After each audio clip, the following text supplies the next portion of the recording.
it's really important to understand someone's anthropology.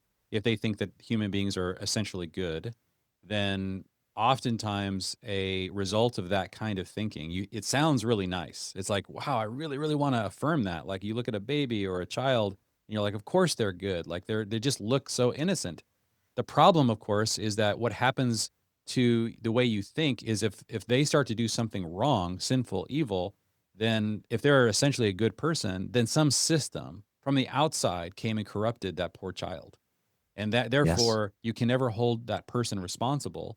You always think that there's got to be some change that we have to enforce on the system to save the children, to save humanity.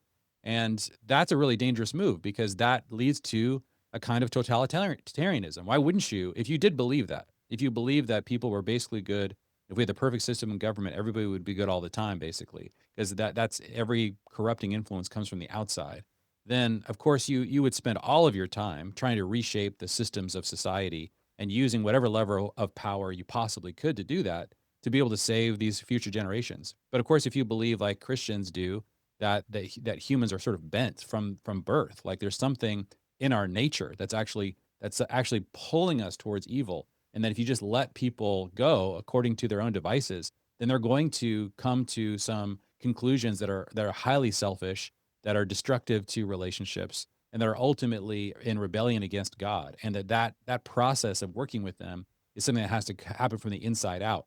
This kind of gives you these two orientations: an outside in orientation and an inside out orientation.